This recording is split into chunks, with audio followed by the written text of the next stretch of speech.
बिस्मिल्लाहिर्रहमानिर्रहीम। अस्सलाम वालेकुम स्टूडेंट्स, हमने अपने पिछले लेक्चर में जो है वो कुछ क्वेश्चन नंबर 5 के कुछ पार्ट्स जो है वो सॉल्व किए थे। तो आज हम जो है वो एक रूल डिस्कस करेंगे, फिर इससे रिलेटेड भी कुछ क्वेश्चन हैं जो आप सॉल्व करने के काबिल हो जाएंगे।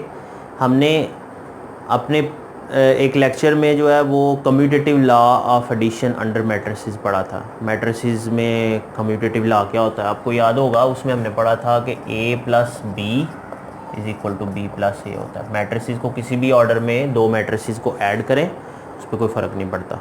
तो इसी तरह तीन मैट्रिसेस का भी एक लॉ है जिसको हम एसोसिएटिव लॉ कहते हैं। तो आज हम ये सीखेंगे कि एसोसिएटिव लॉ अंडर एडिशन भी मैट्रिसेस में होल्ड करता है, यानी कि तीन मैट्रिसेस को किसी भी ऑर्डर में ऐड कर लें तो उन पे कोई फ़र्क नहीं पड़ता। तो इसको आज हम प्रूव करेंगे। लिखते इसको इस तरह से हैं, a प्लस ब्रैकेट में b प्लस सी लिखा है, तो दूसरी साइड पे a प्लस बी पे ब्रैकेट लगाई और c ब्रैकेट से बाहर, मतलब ऑर्डर कैन बी चेंज। तो ये हम देखेंगे। तीन मैट्रिसेस मैंने लिए हुए हैं a b और c, और अब लेफ़्ट हैंड साइड और राइट हैंड साइड को हम इक्वल प्रूव करेंगे। ये देखें, लेफ्ट हैंड साइड में मैंने मैट्रिसेस लिख दिए a ब्रैकेट में b प्लस सी, तो ये a की वैल्यू, b की वैल्यू, c की वैल्यू। अब हमने इनको सॉल्व किस तरह से करना है, जो पहली वैल्यू है उसको एज इट इज़ रहने देंगे। अब ब्रैकेट के अंदर वाली जो वैल्यूज़ हैं उनको पहले ऐड करना। ये आ जाएगा 3 plus 1 minus 2 plus 2, 5 plus 3, -1 plus -2, 4 plus 0, 1 plus 4, 4 plus 1, 2 plus 2, -4 plus 0। ये first value as it is आ गई। 2 3 0 ऐसे ही आ जाएगा, 5 6 1 भी ऐसे आ जाएगा, 2 1 3 भी ऐसे ही आ जाएगा, प्लस ये आ जाएगा 4 0 8, -3 4 5 4 4 और -4। अब इन दोनों को ऐड कर लें। 2 plus 4, 3 plus 0, 0 plus 8, 5 plus -3, 6 plus 4, 1 plus 5, 2 plus 4, 1 plus 4 और 3 प्लस -4। इसकी जो हमारे पास फाइनल वैल्यू आ जाती है वो क्या आती है, वो आ जाती है 6 3 8 2 10 6 6 5 और -1। ये हमारे पास लेफ़्ट हैंड साइड का आंसर आ गया। अब हम राइट हैंड साइड को सॉल्व करके देखते हैं। इसमें भी देखें, अब इसमें ये ब्रैकेट में वैल्यूज़ हैं, पहले इनको ऐड कर लेंगे। 2 plus 3, 3 plus -2, 0 plus 5, 5 plus -1, 6 plus 4, 1 plus 1, 2 plus 4, 1 plus 2 and 3 plus -4।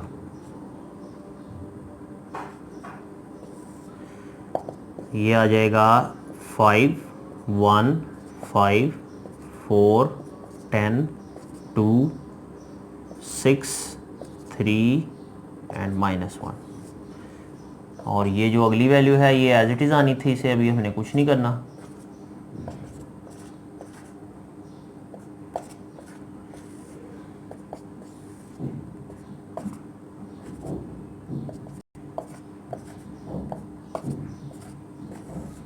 अब हम इन दोनों वैल्यूज़ को ऐड कर लेंगे। 5 plus 1, 1 plus 2, 5 plus 3, 4 plus -2, 10 plus 0, 2 plus 4, 6 plus 1, 3 plus 2, -1 plus 0।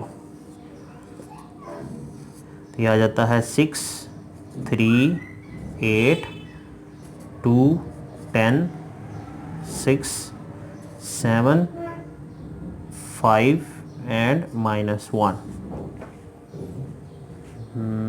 ये हमारे पास वैल्यूज़ आ जाती हैं। इसमें सारी वैल्यूज़ ठीक हैं, सिर्फ ये वैल्यू हमारी जो है वो ठीक नहीं आई। क्यों नहीं ठीक आई? क्योंकि मैंने इधर गलती कर दी थी। 4 + 1 5 होता है, मैंने इधर 4 लिखा हुआ है। तो 2 + 5 जो है वो 7 आ जाएगा। तो अब ये देखें, ये सेकंड वाली, तो फ्रॉम 1 and 2, देखें 1 और 2 दोनों सेम है, तो from 1 and 2 hence proved A plus B plus C is equal to A plus B plus C। तो इस तरह से हमने एसोसिएटिव लॉ को जो है वो प्रूव कर लिया। तो हमें पता चला कि मैट्रिसेस के ऑर्डर को चेंज करने से उसके आंसर में कोई फ़र्क नहीं पड़ता। इससे रिलेटेड जो क्वेश्चंस हैं 1.3 में, वो ज़रा नोट कर लें, जो आप खुद से अब सॉल्व कर सकते हैं। क्वेश्चन नंबर 5 में ही हम इसी लॉ को यूज़ करते हुए 5th पार्ट कर लेंगे और उसके बाद जो है वो 7th पार्ट भी कर लेंगे, और 7 के बाद 8 और 9 भी कर लेंगे।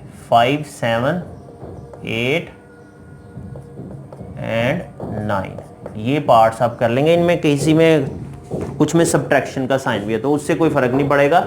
सब्ट्रैक्शन में भी जो है वो अगर फर्स्ट वैल्यू के साइन को हम चेंज नहीं कर रहे, सब फर्स्ट को शिफ्ट नहीं कर रहे, तो माइनस वाले भी आपसे सॉल्व होंगे। जैसे प्लस वाले किए वैसे माइनस वाले भी कर लें। तो ये चारों पार्ट्स जो है ये आपने खुद सॉल्व करके देखने हैं।